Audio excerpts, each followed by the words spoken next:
From Hollywood, it's time now for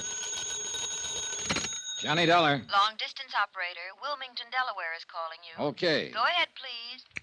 Johnny? How'd do? Well, this is Don Freed. What's happening there? Your expenses are running away up, and we haven't gotten a report from you. I've been too busy. What's that supposed to mean? That's supposed to mean that the tip I got was good and it was bad. Yes, Gloria Tierney, 1231 East 57th Street, had a mink coat that was stolen from the Todd estate.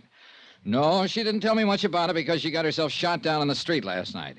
Yes, I'm working with the police here trying to find out how she comes by the coat. But what I want... Listen, an hour ago I went out to see an ex-husband of hers. His name's Bill Powers, and he seems to be the bird we're looking for. You know what he did? He cried and blubbered all the way down to the morgue. And he's in there right now making a positive identification. I don't blame him for crying. So what's new with you, Mr. Expense Account? Boy, you're a real man-eater today, aren't you? I sure am. Bye.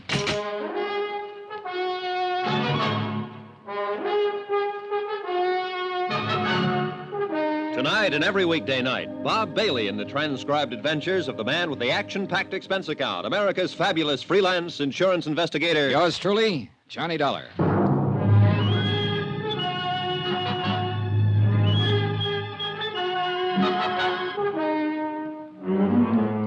Expense account submitted by Special Investigator Johnny Dollar to Four State Insurance Company, Wilmington, Delaware. The following is an accounting of expenditures during my investigation of the Todd matter. Expense account item 8, 20 cents, aspirin. I bought them in a drugstore across the street from the morgue. I figure I needed them. On the way down in the police car, the ex-husband of Gloria Tierney gave us very little information about her activities up until the time of her death. After he made the identification, we all walked across the street. Expense account item 9, 30 cents, 3 cups of coffee. Sergeant Mapes, Bill Powers, and myself. Powers cried a while, then straightened out somewhat. I hope you get whoever did this terrible thing, Sergeant. I hope you'll get him real fast. You sure want to, Mr. Powers. Why would anybody do that to Gloria? Why? Maybe you can help us answer that. We hope you can, Mr. Powers. Oh, you. You're just interested in that coat she was wearing. Well, mister, I don't believe she was wearing a stolen coat. What do you think of that? I think that's a pretty fair way to think right now. But it's not very practical since we already have proof that it is a stolen fur and that she was wearing it. Yeah. How about some more coffee? That's cold. What? Oh, no. Look, we're just trying for the facts of the matter, Mr. Powers. I saw Gloria Tierney. I know what kind of a person she was. But we have to start somewhere. You can understand that. Yeah, I suppose so. Now, you told us you saw her last week for a drink. That's right. Have you been seeing her right along? Yeah, sure. Even though you were divorced a year or so ago? Yeah. Yeah. Did you know she's been going with someone else, too? Yeah? Bill? Yeah. Bill Chambers. That his name, Bill Chambers? Well, yeah, I don't know him, but she talked about him a lot. Here. Take a look at this picture. Is this him? Yeah, that's him. I thought you knew. You're sure this is him? Oh, sure. The picture was in her apartment. I've seen it there. One day I asked her who he was, and Gloria told me about him. Well, what did she tell you about him? She just said she was going out with him. Oh, she told me that he asked her to marry him. She said he had a lot of money. Anything else?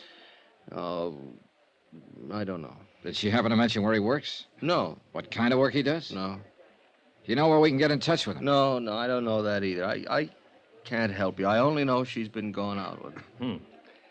I don't get this. You and her were divorced, but you kept on seeing her.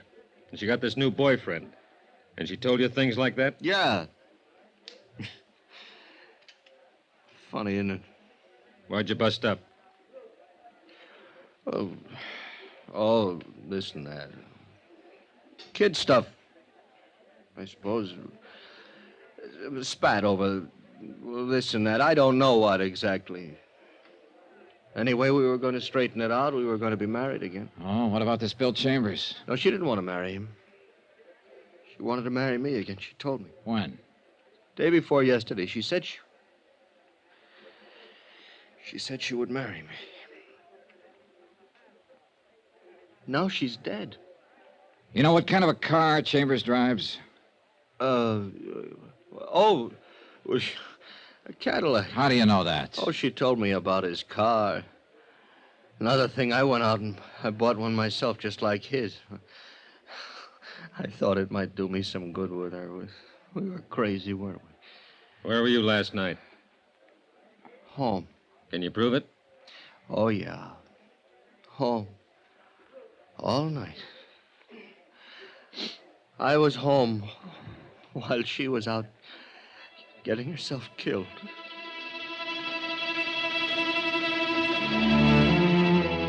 The name William Chambers was checked through the New York police files. 24 persons more or less fit the general description of the suspect. It took 2 days for Sergeant Mapes and his men to track down all the leads. Neither Mrs. Stromberg or Bill Powers could identify any of them. An all-points bulletin was issued describing the suspect in his car. Same results, nothing. On the third day, the pawn shop detail turned up 2 items that had been taken in the Todd burglary. There they are, Johnny. Uh-huh. Watch and a ring. Todd lost a watch and a ring with a lot of other stuff. Case numbers in the watch check out. The ring's engraved. Uh-huh, yeah. Where were they picked up? Shop on 3rd Street.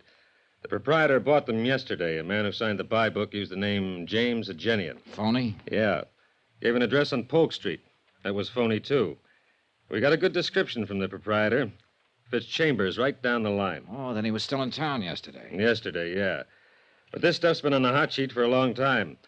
If he's had any experience at all, he knew he was taking a chance trying to unload it. Probably trying to raise money to get out of town. What I was thinking. Well, if he keeps on trying to raise money and unload all these things, I'll have all the loot back. If he keeps on trying, we'll keep on trying.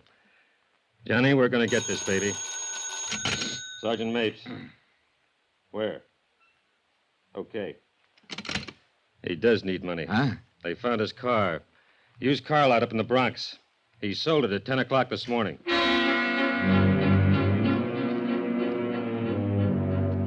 At the used car lot, we learned that a man answering the description of William Chambers had driven in that morning and offered a black 55 Cadillac for sale. The used car lot manager had finally settled on a price and made out a check. He reported that Chambers seemed extremely nervous and anxious to make a quick deal. The car was impounded and examined. A full set of fingerprints on the steering wheel and dashboard gave us a positive identification on William Chambers. Oh, what do you know? William Charles, William Carls, William Charles, Walter Cameron. 1, 2, 3, 7 aliases. Real name, William Charles. Male, Caucasian, age 33. 178, 6'1". And let's see, 14 arrests, 2 convictions. Both car thefts. Quite a boy. Well, we got a real tag on him now. Shouldn't be long before we pick him up. Doesn't look like a killer, does he, Johnny? I don't know. What's a killer supposed to look like?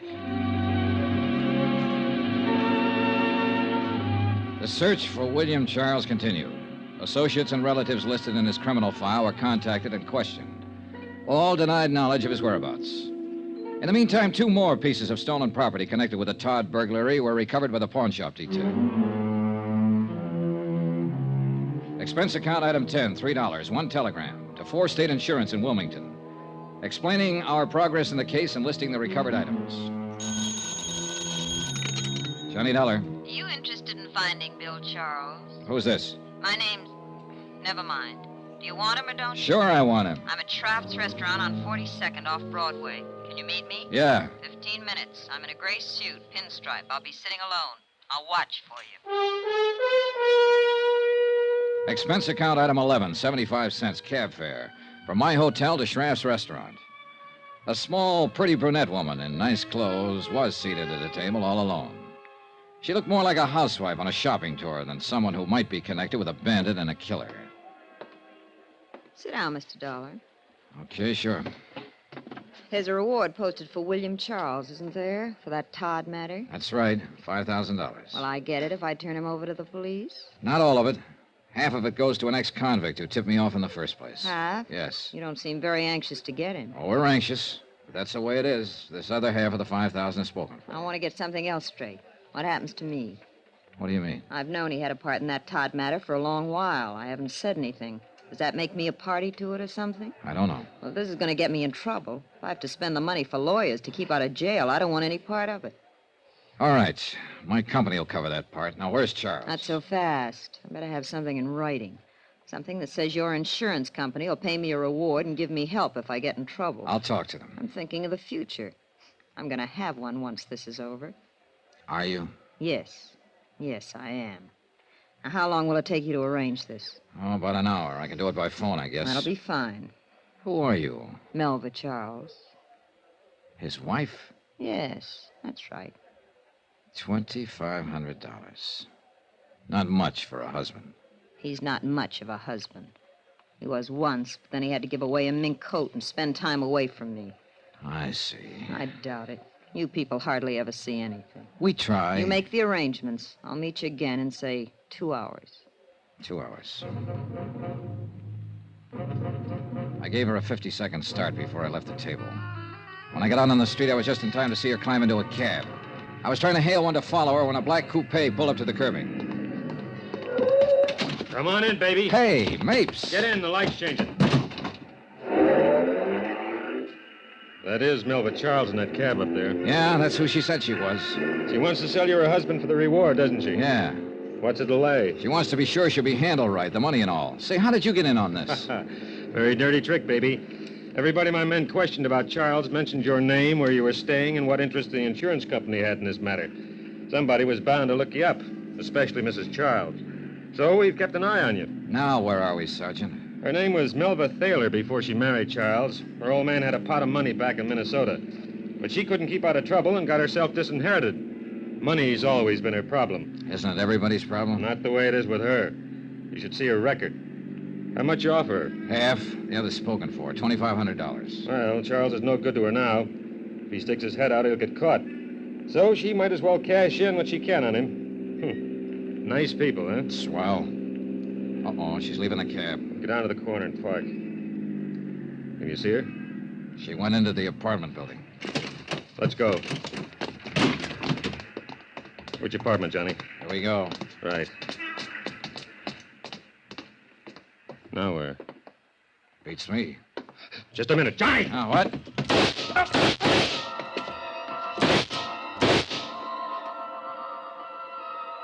Before I went down, I heard it go off a couple more times. It must have been 6 inches from my head. My eyes couldn't see, and my feet couldn't move. But I could hear. Johnny! Hold on! Hold on, baby!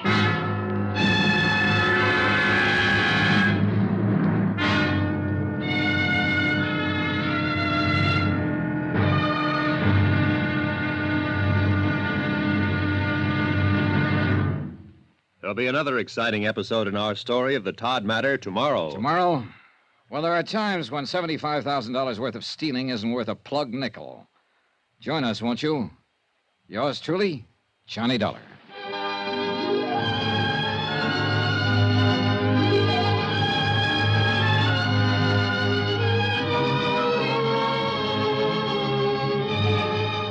Yours truly, Johnny Dollar, starring Bob Bailey, is transcribed in Hollywood. Written by John Dawson, it is produced and directed by Jack Johnstone.